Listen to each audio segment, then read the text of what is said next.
जय श्री महाकाल, राधे राधे, जय माता दी। अक्सर हमने देखा है कि ज़्यादा पूजा पाठ करने वाले लोग दुखी रहते हैं। हमारे मन में भी ये प्रश्न आता है कि हम इतनी पूजा पाठ करते हैं, इतना भगवान को मानते हैं, फिर भी हमारे जीवन में इतना तकलीफ क्यों है? क्यों भगवान हमें दुख देते हैं? जो लोग पूजा पाठ ज़्यादा नहीं करते हैं, जो लोग अच्छे कर्म नहीं करते हैं, सही मार्ग में नहीं चलते हैं, उनके जीवन में तो सब कुछ अच्छा है और हमारे ही जीवन में इतना तकलीफ क्यों है? ये प्रश्न हमेशा हमारे मन में आती है। जो लोग पूजा पाठ करते हैं उनके मन में ये प्रश्न ज़्यादातर आती है और कुछ लोग तो छोड़ भी देते हैं इस वजह से पूजा पाठ करना। कुछ दिन किए हैं, उसके बाद उनके लाइफ में थोड़ी परेशानी आने लगी, वो डर कर छोड़ दिए। तो चलिए इसके बारे में आज हम जानते हैं कि ऐसा क्यों होता है, ऐसा क्यों भगवान की भक्ति से हमारे जीवन में चीज़ें होती है। तो देखिए, अगर आप भगवान की भक्ति करते हैं ना, तो थोड़ी बहुत चैलेंजेस तो आएगी आपके जीवन में। क्यों?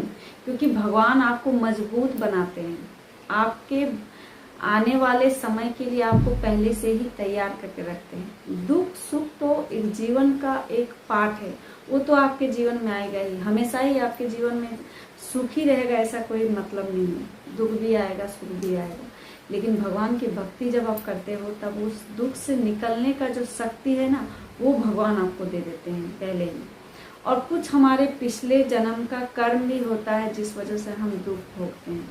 जब हम पूजा पाठ करते हैं ना, तो हमारा जो कर्म होता है ना, जो भी खराब कर्म है जिसे हमने जाने अनजाने में किया हुआ है या फिर पिछले जन्म में करके आए हैं, वो तो हमें ज्ञात नहीं है ना कि हमने पिछले जन्म में क्या कर्म करके रखे हैं। लेकिन उसको तो ज्ञात है, वो तो जानता है ना कि आपने क्या कर्म करके रखे हैं। अगर हमारा कर्म पिछला जन्म में सही है तो इस जन्म में हमें कोई तकलीफ भी नहीं होगी। लेकिन अगर हमने पिछले जन्म में कर्म ही इतने खराब करके रखे हैं तो तकलीफ तो आएगी ही। भगवान आपको तकलीफ इस वजह से देते हैं ताकि आपका जो भी कर्म है वो धीरे धीरे से क्लीन हो जाए और आप पूरी तरह से क्लीन होकर भगवान की शरण में जाएं। अब भगवान आपको बहुत देखो, भगवान ना हर व्यक्ति के साथ एक समान भाव से प्रेम करते हैं। ये आपका कर्म तय करता है कि आपने कैसा कर्म करके रखा है। दूसरा जो कारण होता है कि पूजा पाठ जब हमारे घर में बढ़ती है, जब हम पूजा पाठ ज़्यादा करते हैं, तब जब तकलीफें बढ़ती है, तो दूसरा प्रमुख कारण जो होता है कि हमारे घर में नेगेटिविटी का होना। ये भी उतना ही सत्य है जितना कि अगर वो कहते हैं कि पॉजिटिव एनर्जी है तो नेगेटिव एनर्जी भी है, भगवान है तो दानव भी है।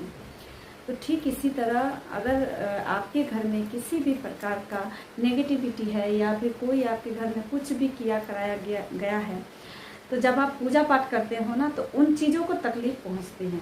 तब जब उन चीज़ों को तकलीफ पहुंचती है तब वो आप पर हमला करते हैं, आपके परिवार पर हमला करते हैं, ताकि आप पूजा पाठ करना छोड़ दो।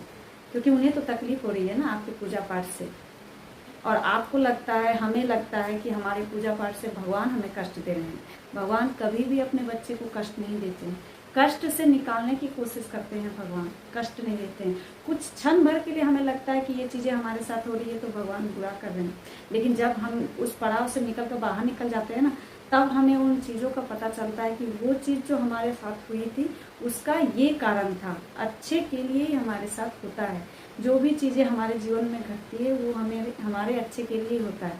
क्योंकि माँ बाप, जिस तरह माँ बाप अपने बच्चे का बुरा नहीं सोचते, अपने बच्चे को मजबूत करने के लिए वो टफ ऐसी भाषा का प्रयोग करते हैं। कई बार आपने देखा है ना, हम भी ऐसा करते हैं कि बच्चे को सिखाने के लिए, समझाने के लिए कठोर भाषा का प्रयोग करते हैं, क्योंकि अच्छी तरह से बोलने से तो वो समझते नहीं है। तब उनके साथ हमें थोड़ा सा कठोर शब्द का यूज करना पड़ता है ताकि बच्चे को समझ में आए और वो गलतियां ना करे।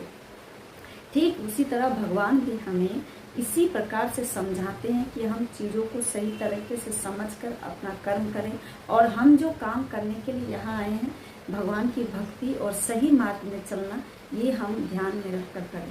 भगवान अगर सजा देना छोड़ देगा ना, तो इंसान अपनी सारी सीमाएं भूल जाएगा। भगवान सजा देते हैं तभी इंसान को थोड़ा सा याद रहता है कि कर्म सही रखेंगे, नहीं तो भगवान का हमें लाठी मिलेगा।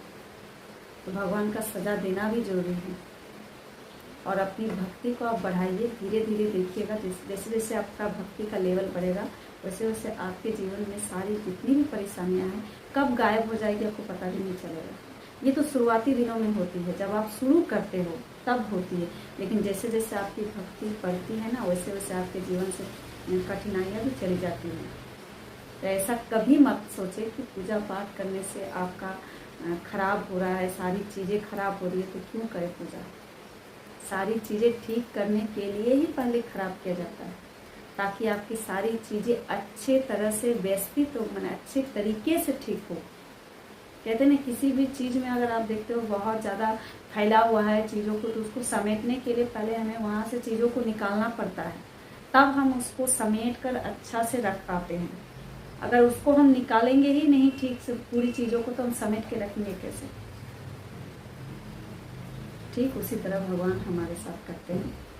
तो आपको मेरा वीडियो अगर अच्छा लगे तो लाइक कीजिएगा, कमेंट में हर महादेव लिखिएगा, और चलिए नई जानकारी के साथ अगले वीडियो में मिलते हैं। Bye bye.